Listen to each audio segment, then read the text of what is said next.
I've now done 5 rounds of my 12 weekly rounds, and just as I was saying last time, I'm really lucky that currently I'm still not really having any side effects. I did only have one this week. I did get some pins and needles, but it only lasted, I don't know, maybe a few minutes, and by the time I kind of like realised what it was, the worst of it had passed. I am still getting the bloody noses, and I do have a yucky taste in my mouth, and food tastes pretty bland, but all things considering, I'm actually doing really well. I know I see the other lady who's at the same stage as me, and we have treatment on the same day, and I kind of like breeze on in there to have my chemo, and she's really struggling, and I think I am fortunate.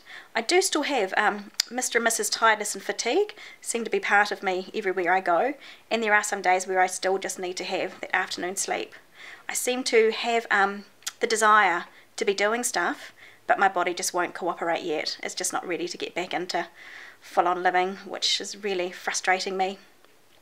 I had blood tests taken early this week because I didn't want to have to do another trip into town, and when I rang through to get the results, they kind of like said, oh, these are really scary blood tests, oh, we need to go find a doctor. And I said, look, I had them early, we knew they were going to be scary, but I just wanted to save another trip to town, but my specialist came back and said, nah, they're fine. By the time she rolls around to her next chemo, she'll be absolutely fine. So that was great. So we're about 7 weeks out from having to head up north for our daughter to have her kidney transplant.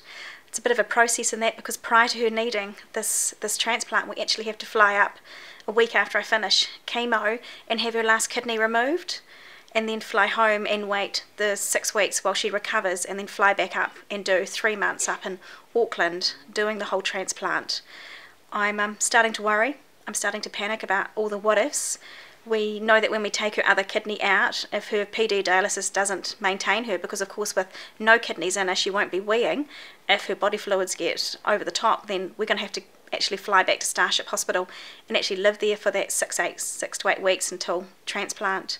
And I worry about how I juggle with the next bit of my treatment and doing transplant things and kidneys removal and all those kind of things without letting my stress levels get to the extreme.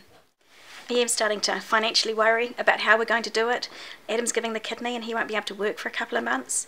But even when he is fit and well enough to work, we're still going to be up in Auckland with Madeline. And if we fly him back down here and he's living down in the South Island and I'm living up in the North Island, it's just really hard on your relationship. And we lived apart a couple of years ago when Maddie was really sick in hospital, and I did 5 months apart. And it was really hard to really re-cement that relationship. We just don't want that to happen. We really want to stay together as a family. We really want to come through this at the other end and be still a really strong family.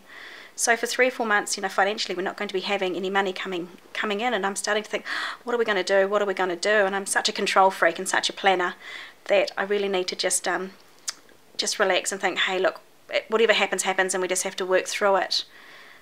I then also have the stress of, or what if I get really stressed? What if Maddie gets really sick while she's having this transplant and there's complications? Or what if the disease comes back within 24 hours of her being transplanted, which she is at high risk of it coming back so quickly?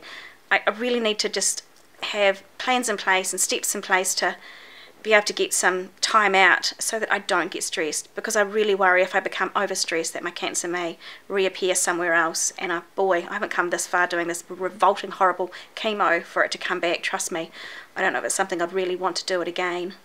So I'm kind of like really battling right now some what ifs and how in the future what's going to happen.